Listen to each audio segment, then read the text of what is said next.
Er bod digonedd o law yn disgyn o'r awyr, mae llawer o waith, egni a chariad yn mynd i gael pob diferyn o ddŵr yn barod i chi.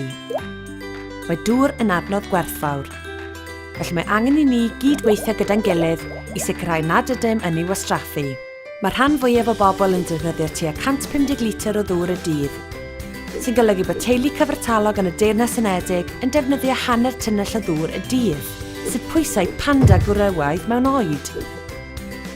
I ble mae'r holl ddŵr yma'n mynd? Rydyn ni'n gweithio'n galed i leihau'n defnydd ni'n hunain o ddŵr, ond mae yna bethau rhwydd a chyffredin y gallwn ni gyd i wneud.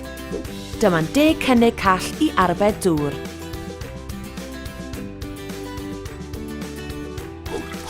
Trwy ddiffodd y tap wrth brwsio dannedd, gallwch arbed hyd at 18 litr bob tro. Mae hynny'n arbed 504 potel yr wythnos. Cael cawod yn lle bath. Yn ogystal ag arbed dŵr, gall hyn arbed arian i chi, ond fod cynhesu dŵr yn gallu cyfri am 25% o'ch bil ynni. Mae dros dreian y dŵr ydyn ni'n ei ddefnyddio gartref yn mynd i lawr y tŷ bach, felly os yw'r dŵr neu raid, mae fflysio'n ddianghenraid.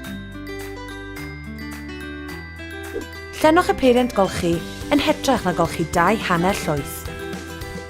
Rydyn ni'n meddwl taw ein dŵr tap ni yw'r gorau yn y byd. Dyma un peth na ddylech chi dorri nôl arno. Cadwch jwg o ddŵr yn yr oergell, fel nad oes angen rhedeg y tap am amser hir i gael diod oer. Llenwch y peiriant golchi llestri a gwasgwch y botwm eco.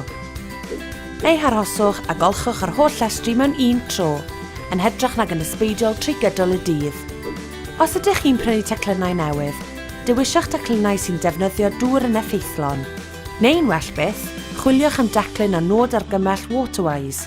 Bydd hyn yn lleihau eich defnydd o ddŵr heb unrhyw ymdrech. Y tap sy'n diferu yn gallu gwastraffu hyd at 15 litr o ddŵr y dydd, neu 5,500 litr y flwyddyn. Mae hynny'n ddigon i lenwi 5 injan dan a hanner. Defnyddiwch gasgen ddŵr i ddal dŵr allai gael ei gludo i ffwrdd trwy'n pibellau carffosiaeth fel arall. Gallwch ddefnyddio dŵr o'r gasgen i olchi'r car neu ffenestri, a fydd yna eich helpu chi i gyrraedd at yr holl lefydd bach lletwydd yna. Dyfrwch eich planhigion yn eich gardd a chan dyfrio yn lle pibell dŵr. Gall dyfrio yn gynnar yn y bore ac yn hwyr yn y prynhawn, leihau faint o ddŵr sy'n anweddu ac arbed dŵr. Trwy ddilyn y cynnigion hyn, gallwn ni gyd weithio gyda'n gilydd i ddefnyddio llai o ddŵr yn ein bywydau pob dydd, a helpu amddiffyn ein amgylchedd prydferth ar gyfer cwsmeriaid heddiw a chenedlaethau'r dyfodol.